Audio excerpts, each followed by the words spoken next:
मेरा नाम है अर्पित शुक्ला और आज के इस वीडियो में हम बात करेंगे कि आपकी जन्म कुंडली से आप कैसे समझ सकते हैं कि आपकी पत्रिका में धन योग हैं या नहीं। धन योग होने का अर्थ यह है कि आपके जीवन में फाइनेंशियल इंडिपेंडेंट यानी कि आर्थिक रूप से स्वतंत्रता, और जब आप जिस चीज़ को खरीदना चाहें खरीद सकें, आपको फाइनेंशियल स्ट्रेस ना रहे, पैसों को लेकर के तंगी ना रहे।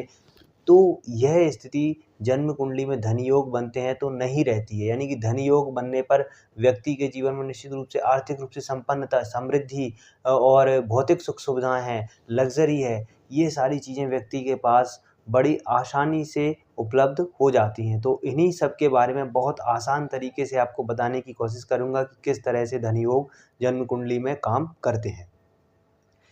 इस वीडियो को समझने के लिए आपको थोड़ा-सा बेसिक्स आना चाहिए कि जन्म कुंडली में भाव क्या हैं, राशि क्या हैं, ग्रह क्या होते हैं। इनकी यदि आपको समझ है तो बहुत आसानी से आप समझ पाएँगे। तो सबसे पहले अगर हम बात करें तो जन्म कुंडली में शुक्र ग्रह, बुध ग्रह और चंद्रमा के साथ-साथ बृहस्पति ग्रह की जन्म स्थिति जन्म कुंडली में मजबूत होनी चाहिए। विशेष रूप से शुक्र ग्रह और बृहस्पति ग्रह, ये 2 और बुध, इन 3 ग्रहों का विशेष रूप से प्रभाव रहता है। जब भी व्यक्ति के जीवन में आर्थिक संपन्नता और समृद्धि देखनी हो तो इनका विशेष रूप से महत्व देखा जाता है। फिर उसके बाद में दूसरा भाव और 11वां भाव। दूसरा भाव क्यों?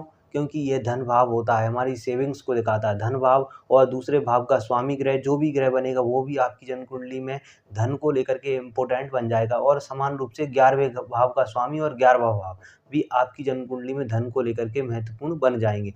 अब जब इन ग्रहों के कॉम्बिनेशंस यानी कि संबंध किसी भी प्रकार से यदि युति के द्वारा यानी कि कंजंक्शन के द्वारा या दृष्टि संबंध के द्वारा जन्म कुंडली के त्रिकोण स्थान यानी कि 1, 5, 9 या फिर केंद्र स्थान 1, 4, 7, 10 में बन जाते हैं तो निश्चित रूप से ये धन योग कहलाते हैं। और जितनी ज़्यादा संख्या में धन योग होंगे व्यक्ति के जीवन में उतनी ही आर्थिक समृद्धि संपन्नता देखने को मिलती है। और वहीं समानांतर रूप से यही योग हमको नववांश कुंडली में भी देखनी चाहिए।